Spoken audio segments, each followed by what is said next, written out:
What's going on, diecast collectors? This is OBB, the diecast news guy, bringing you all with another new episode of the What's in Stores video series. This is basically, I'm just going to be going around in every single retailer that shows NASCAR diecast. Speaking of which, check out your local FYEs if you guys have them at your malls, because they actually sell NASCAR diecasts, including some of the newest waves from Winter Circle, like Wave 4, and even NASCAR Authentics, the retail line that we got right here. But I'm outside here at, not in Florida, if you guys aren't aware. I don't think I might have told any of you guys, but I actually now reside in Oswego, New York. So back to the New York residency now, and heck, must say I do love the hospitality here. But we are outside of Oswego, New York. We got a Walmart right here, which looks like it's pretty much locally owned, and already gained some good vibes just being on the outside of it. But as you guys know, I'm still trying to find a lot of the GL cars that are coming out, which if you guys all haven't heard already, that is the newest mold that we got for these NASCAR Authentics lines, and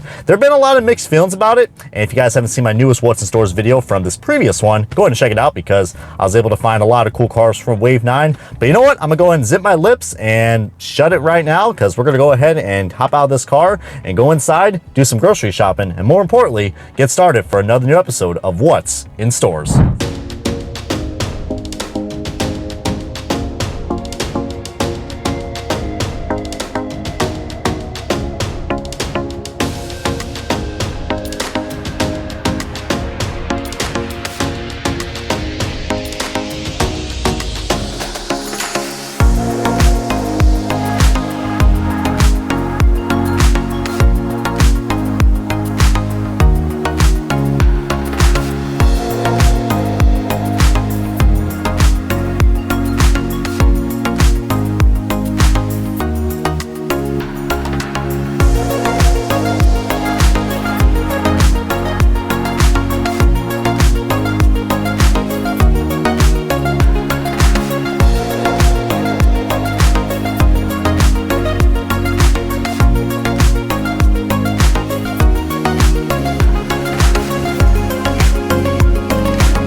And alrighty folks, we have returned, and let's just say we were able to hit the jackpots. We had ourselves a full shelf full of NASCAR Authentics diecast from wave number 7, and that's really great because, you know, I have not able to actually get that whole wave before.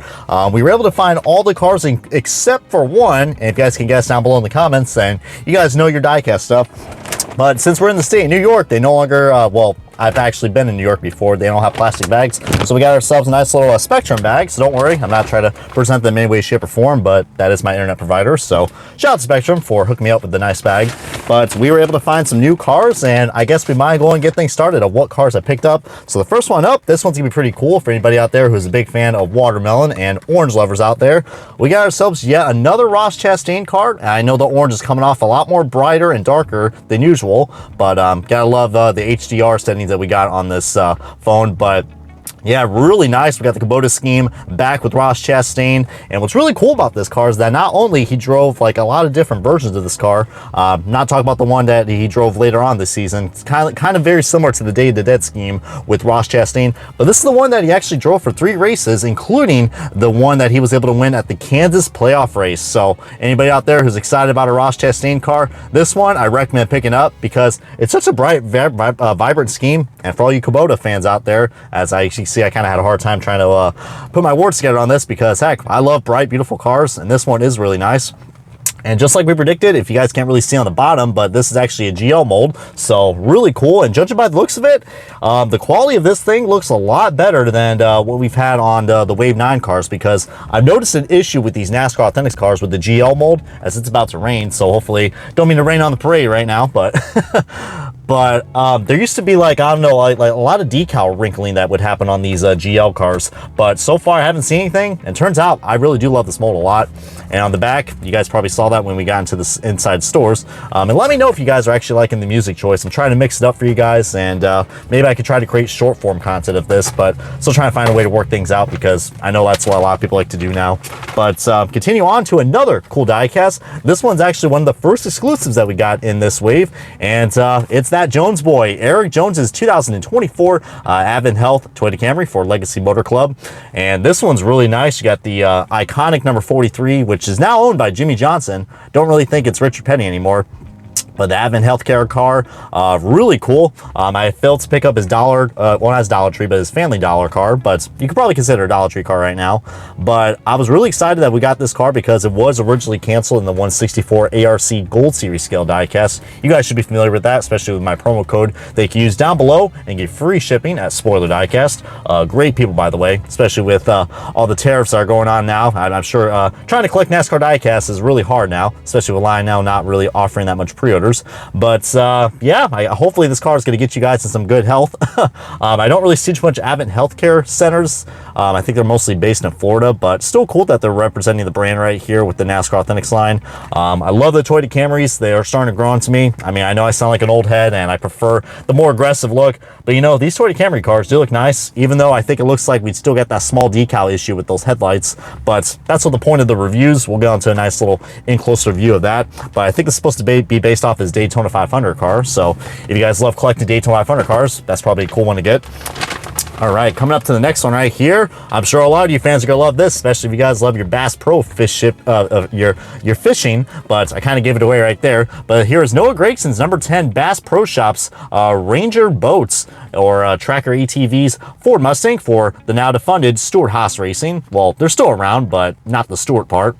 But pretty cool. The second time we actually got, well, first time, but if you guys already know, I already reviewed the Overstock car before from Wave 9, but really nice. We got the iconic Bass Pro Shop scheme that Noah Grayson is pretty much well known to be a fan favorite, especially now with him driving for Front Row Motorsports. I don't know if Bass Pro Shop still sponsors him, because keep in mind, I haven't really watched a NASCAR race for like the past month or so just because of the move, and seems like I'm not missing much. So hey, that's what highlights are for NASCAR races.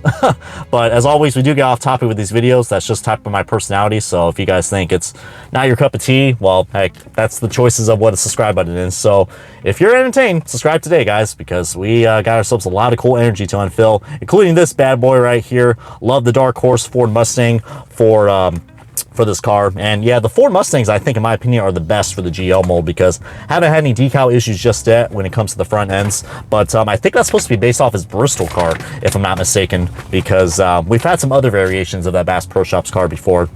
Speaking of another cool looking Ford Mustang, this one's not exclusive, but I had to get this because it's the dark horse version of this, and it is Michael McDowell's Love's RV Stops, not travel stops. So shout out to anybody out there who is actually a trucker or you use RV services. But really nice. I mean, as you guys know, I mean, I've already reviewed a lot of Love's cars before, so I'm not going to say a bad pun, but hopefully you guys are going to be loving this car when I do review on it. And comment below which cars I've already showcased before you guys want me to review, because that's usually how this process goes, as I'm kind of doing like a nice little 1-minute review of each car. But yeah, really nice. You know, this is Michael McDowell's last time he has driven for pretty much a veteran for Front Row Motorsports, and he was able to get at least a few wins with this car, but it's not in 2024, but now he's with Spire Motorsports in 2025, and things are looking pretty bleak so far when it comes to him. But really cool to have this one in my collection, and hopefully this means we're going to get some Todd Gilliland diecast, since he has now taken over this ride, so that's going to be pretty nice to get. But coming on to this, we got 3 more cars to showcase, and hopefully you guys are going to be my best friend coming into this next one. But it is Alex Bowman's Best Friends Animal Society Chevrolet Camaro for the NASCAR Cup Series and Hedrick Motorsports. And this car may look like a lot is going on, but for all you cat and dog lovers out there, you're going to love this. You're going to see a lot of nice Easter eggs. Pretty cool that they finally added cats, because you guys know me. I'm a big animal lover, but I do prefer cats. But hey, you know, I do like my dogs as well. I don't want to start a war in the comments, but do you guys prefer both animals, or are you more of a cat or a dog lover? But hey, as long as you love animals, I mean, that's pretty much all that matters. But this is the car that, of course, he usually drives at the Spring Phoenix race, which I know a lot of people don't have a lot of good opinions about the Phoenix races, or any kind of short track package race that we have for the Cup Series. I mean, let's admit, it's pretty garbage. But this game, I will have to admit, I wasn't really a big fan of it, but it is a different car to review. Plus, it's $5. You can't beat that. NASCAR Authentics diecast, you may think they're cheap. They are the cheapest looking cars out on the market, but you're still getting some good quality for what you get.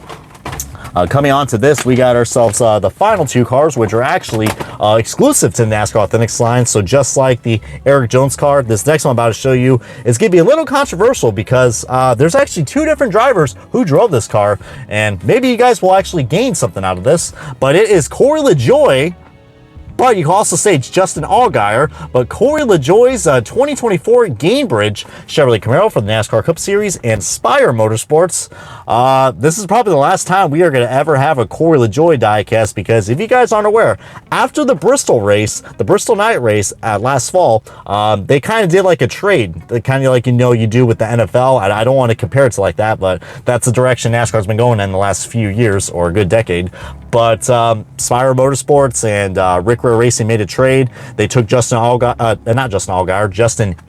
Too many Justins in this bitch. Doesn't help, it's a number 7 car too, so heck. I guess, like you say, I'm starting to slow down and really not gain anything out of this. But yeah, Justin Haley took over the 7 car, and then of course Corey LaJoie got booted and demoted down to Rick Racing, which he still is today, running part-time. So, but hey, I'm not going to say too much about both these drivers, but I will say, hey, I mean, I'm not the biggest fan of Cora Joy. I mean, after seeing some of the comments he's made so far coming into this year, I guess this is what karma is. But some people are going to have mixed feelings about that. But it is cool to have a Cora Joy car. So, I mean, he's driven this car like numerous times, including Justin Haley. So, comment below if you guys actually prefer this as a Cora LaJoie car or a Justin Haley car. But since it does say Cora LaJoie on it, I am going to presume that this is a Cora LaJoie car. But I don't know, maybe the eBay scalpers can probably mix some words up and get creative with that. But you know my little saying about the scalpers, if you're paying more than $5 on this, clean on eBay, maybe 10, 15 bucks, not bad. But anything more than that, you're getting ripped off. So scalper, no scalping in the comments, y'all. But plus, shout out to Chili's as well. Chili's is actually on the C panel of this car, so probably would like to get some nice grub after that. But really cool. And to round things off, we got ourselves our final car in this wave. And if you guys haven't guessed already what car I had not picked up in this wave, it was the Denny Hamlin Mavis tire car. So I know that's going to be a pretty popular one, considering that was a sponsor that pretty much did a one and done compared to the FedEx car. But here it is, compared to his other teammate, This is Ty Gibbs 2024 SiriusXM Toyota Camry for Joe Gibbs Racing, the NASCAR Cup Series. And I know what you guys are thinking. There is no Monster Energy logo, even though the other diecast I showed you, which was the Cora Joy car, has a Celsius logo. So you're probably wondering why we can't have one energy drink compared to the other. Well, it's because Celsius is not really strict when it comes to their licensing sponsors. Monster Energy, they don't want to do anything kind of like what 2311 does. They don't want to have their sponsors on like any merchandise whatsoever. But Monster is a lot more stricter. They are a lot more stricter. They don't want any merchandise whatsoever.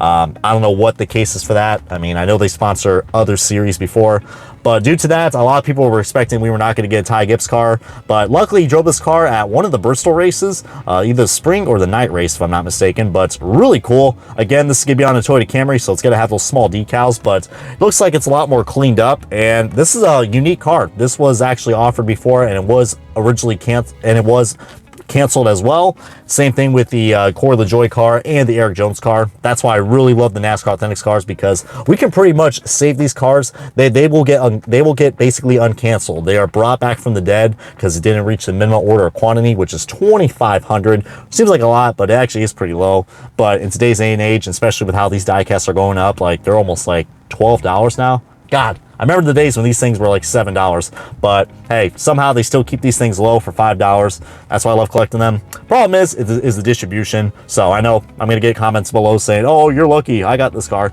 You just got to get out there and look. I mean, I know every Walmart is different, but feel free to ask anyone that you know, because I'm sure all of us collectors want to solve this distribution issue just as much as I do as well. But yeah, check out FYE as well, because you might find some of these cars in there too. But yeah, a really nice looking car. I guess you could say this one's gonna be quite serious to get, but with the bad puns out of the way, as I'm really starting to show my age now, being a soon-to-be 30-year-old, but heck, I still love collecting these NASCAR Authentics diecasts and reviewing them to y'all. But anyways, shout out to Oswego, New York. This store right here, I don't know what the store number is, but probably one of the best Walmarts I've ever been to. Almost feels like a neighborhood market. Kind of almost brings back the old days of what Walmart was, because I will admit, I'm not really the biggest fan of Walmart. I prefer Target, but really exceeded my expectations. So thank you, Oswego, New York, for doing that. And shout out to anybody who is near Oswego, New York, because who knows, I could be expecting some more What's in Stores videos around your guys' town very soon. But this is going to wrap up a new episode of What's in Stores, and hopefully you guys enjoyed this. Not to keep you guys any more longer, but this has been your boy OBB, the Diecast News Guy, and I will see y'all next time back in the review station for more of these NASCAR Authentics diecasts. Have a good one, y'all.